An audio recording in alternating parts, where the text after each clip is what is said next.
Hello, it's Roger with DIY Salvation. I've a treat for you today indeed. A quick talk by Dennis Stevens about how TROM came about. In observance of Hubbard's advice that one when studying should never go by a word he or she does not understand, I am going to define some terminology before we get started. Dianetics theory states one has an analytical and a reactive mind. The analytical being the one that reasons, and the reactive being the one that reacts.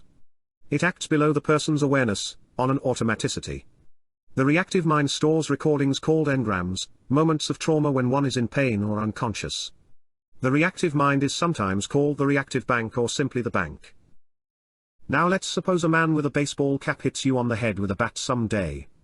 Later in life, because you have this engram, you see a man wearing a baseball cap and you get rather nervous. You may feel that pain in your head again. On a rational or analytical level, you may not need fear this man. Doesn't matter. The reactive mind takes your analytical mind out of circuit, so to speak. It bypasses your reasoning power and makes you want to get away from this man. You may not even realize it's because one time when you were young you were assaulted by a similar looking man. This we call re-stimulation. The engram in the reactive mind is re-stimulated and cuts the analytical mind out of circuit because it is impinging upon your reasoning power. It's telling you that you are in danger, though you most likely are not. When you behave in such a manner, it is said you are being aberrated. An aberration is a departure from rational thought. The individual's aberrations are considered his case. When one progresses in Dianetics and Scientology, it is said their case level is improving.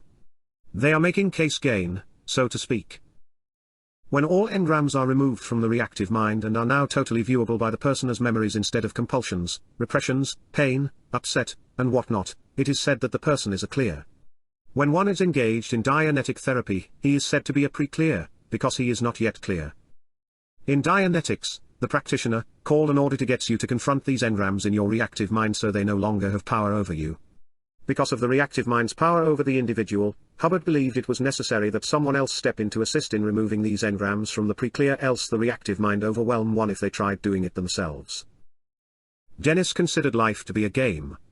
Some games are voluntary, others are compulsive. When one has a reactive mind, according to TROM theory, he is in a compulsive games condition with it. His mind and him are playing a game with each other that he cannot stop. There's more to Dianetics and Scientology than getting rid of the reactive mind and going clear. There are OT levels. OT stands for Operating Thetan. A Thetan is best described as the soul. Operating Thetan means a human soul that can operate better in the physical universe, having its native capabilities restored. When one is completed with an OT level in Scientology, it is said to be flat on that person. The processes to achieve that level need no longer be run on them. In this lecture Dennis will refer to emotional tone. These are called tone levels in Scientology. It is a scale of emotion going from the very worst, total failure, all the way to the top, which is serenity of beingness, or as Dennis calls it in the lecture, serenity. On the way up and in between these two extremes we encounter other emotions such as apathy, grief, fear, anger, boredom, enthusiasm and so on. On the lower levels of Scientology, there are what are called objective processes, or exercises. These are exercises designed to get the pre-clear in touch with his present time environment. Objective processes can involve looking at things, touching things around him, and walking toward things. A minority of people will need these objective exercises before they can do TROM on themselves. Dennis will use two British colloquialisms in this talk, the first being the penny dropped, used to indicate that someone has finally understood or realized something. It refers to the mechanism of a penny in the slot machine. Cock-a-snook means to place one's hand so the thumb touches one's nose and the fingers are spread out, in order to express contempt. Since we know the words, we'll let Dennis sing the tune. My name is Dennis Stevens, and this is the 18th of January 1994, and I've been asked to cut this piece of tape by Terry Scott for use at his next conference. About 60 years ago, an American president named Roosevelt announced that what America needed at that time was a good 5-cent cigar. Well, a few years ago I decided that what this world needed was a good, workable, do-it-yourself psychotherapy. And that psychotherapy now exists and has the name of TROM, which is the acronym for the resolution of mind. Now, those of you who know your Dianetics will be saying to yourself, how on earth has Dennis Stevens managed to derive a workable do-it-yourself psychotherapy when we all know that the reactive mind cuts in and cuts the analytical mind out of circuit during therapy. So if a person attempted to take their own reactive bank apart, they would fail because the reactive bank would get restimulated and would cut the analytical mind, their analytical mind out of circuit and bring the auditing to a standstill. So how did Dennis Stevens achieve this remarkable feat? Let me tell you, it didn't happen overnight. I thought about the problem on and off for about 10 or 15 years, this idea of preparing a do-it-yourself psychotherapy. And I always did believe that there was a way round the problem. Then, one day, the penny dropped. Actually, it's very, very simple. You get the analytical mind, or you train the person via the analytical mind to do what the reactive mind does. And that is TROM. That is the first steps of TROM. The reactive bank, the reactive mind, as we all know, those who study Dianetics and Scientology know that, well, first of all, they know that there is such things as engrams, and that there is such things as restimulation, there is such things as a reactive mind, there is such a thing as this reactive mind restimulating and cutting the analytical mind out of circuit. These things are real things. These are true things. These are real things for anyone who's ever studied the subject objectively and subjectively. It's interesting that even knowing this puts you into a far higher category than the average person alive on this planet at this time. The fact that you know it, that you know these things exist and you know these things to be true. The average person doesn't know this, ever.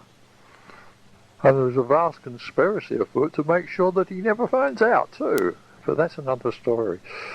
So we have this reactive mind stimulating and impinging upon the analytical mind and cutting the analytical mind out of circuit. Essentially this amounts to the fact that what the reactive mind can do, it can move scenes, incidents, etc., out of the past and bring them into the present. Now that is the basic function of the reactive mind. If it couldn't do that, it will be powerless. It can actually bring things out of the past and bring them into the present. Once I'd spotted that, I was on the road to doing it, because I said to myself, supposing we apply one of Ron Hubbard's well-known principles, that if we get the pre-clear to do consciously that which his mind is doing automatically, then this function will come under his own control. So what if we was to get a person to take things out of his past and bring them into the present, and then take them back out of the present, put them back into the past again?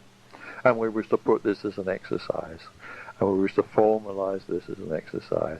Isn't this exactly what the reactive mind is doing? And if we got the person to do this consciously, he would be taking over the automaticity of the reactive mind, and the reactive mind would lose its power over him. And this is precisely what happens. I found the technique to do it. You will find these techniques at level 2 and level 3 of TROM. There's a definite practical exercises which will permit you to do this. You are simply taking over the automaticity of your own reactive bank. So you can eventually get to the point where you can say to your own reactive, you can just simply cock a snook at your own reactive bank. You can do what it can do. It can restimulate engrams. You can restimulate engrams. So it wants to restimulate an engram, so can you. So you can beat it at its own game. And once you've got to that point, the reactive bank goes quiet. It goes as quiet as a lamb, and it leaves you alone, and it never bothers you anymore afterwards. You achieve that point when you've reached the top of level 3 in TROM. Now, can these techniques be run on you by separate therapists? Oh yes, but they won't achieve any result. Because while you're dependent upon the separate therapist, you'll never be able to cock a snook at your own reactive bank. You must do these steps solo. You've got to do them solo. If you want to crack that bank, you've got to do steps 2 and 3 solo. What about step 1? Oh, that's simply an introductory step. That finds out whether the person is capable of running solo. It's as simple as that. I simply discovered a technique which will find out if a person is up to running solo. Obviously, below a certain case level, the person isn't up to it, and they could damage themselves if they attempted to run solo. So we've got to find this level out. Well, okay, I developed a technique which will do this, and that's level 1.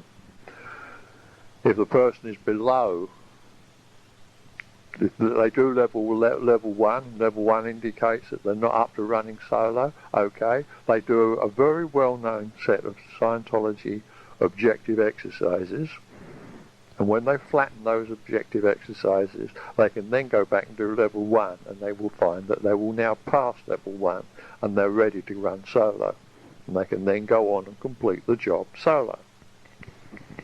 Technically, what level 2 and level 3 of TROM achieve is to break the compulsive games condition that exists between a person and their own reactive bank. It breaks that games condition down until the game ends. The person stops playing games with their own bank. And once they stop playing games with their own bank, of course their bank quietens down and goes away and leaves them alone.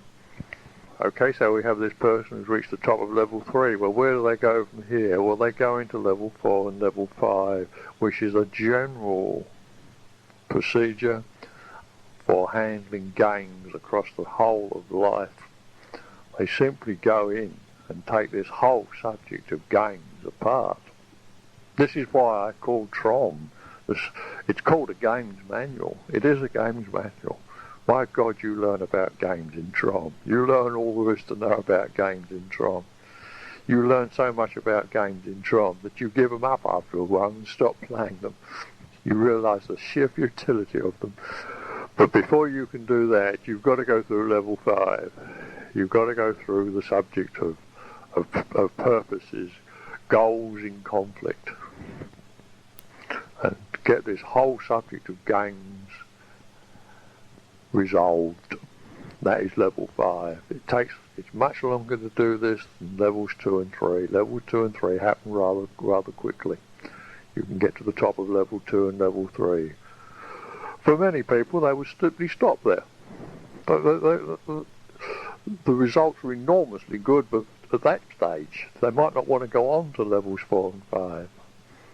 But for those who want to go on, well, they've got to have to spend some more time at it. But the results are well worthwhile, because you learn all about, in levels 4 and level 5, you learn all about this universe, you learn all about the games, and you learn all about the human psyche, and all about minds. It's all there, all locked up inside your own psyche. It all is slowly divulged to you as you do level 4 and level 5. Mainly on level 5. Level 4 is simply a preliminary step. It's simply an introductory step to level 5. But level 5 is the key step there. When you finish level 5, where do you go from there? Well, you don't go any place. I don't know of any level 6. I've been looking for level 6 for quite a while now. Every time I find a procedure that looks like a level 6, I find it's a subdivision of level 2, 3, 4, 5. So I don't know of a level 6. When you finish, got to the top of level 5 and you reckon you've found a level 6, well, you let me know. I'll be pleased to hear from you. But I don't know of a level 6. All right, now what about case gains? What about case gains from TROM? Well, I can only talking for myself, but by the time I'd reached the top of level 3, every procedure that I knew of in Scientology and Dianetics, those processes, every process and procedure that I knew of in Dianetics and Scientology was flat. Not one of them had any charge on it. Flat. The emotional tone, the top of level 3, was serenity, which I could always return myself to back very, very quickly at any time I wanted to. Now, by the time you finish level 5, and again I've checked this out on myself, every piece of Scientology technology in the upper levels of AOT levels of Scientology is flat, flat, flat. There's nothing that I know of in the field of Dianetics and Scientology will do anything for your case. You flatten the lot. You've finished. In fact, I know by the time you finish level 5, I don't know of any psychological procedure that would do anything for you. You've done it. You've resolved it. You've resolved the mind. The mind is resolved. The goal has been achieved by the time you get to the top of level 5. If it weren't, I wouldn't be giving you this material. I would still be researching it, I can assure you, because I'm a very thorough researcher. One thing you can be sure of, whatever you have when you get to the top of level 5, it is not an aberration. You've erased the lot. Well, that is TROM. And I'm very grateful to Terry Scott for this opportunity to introduce you to the subject. Thank you very much.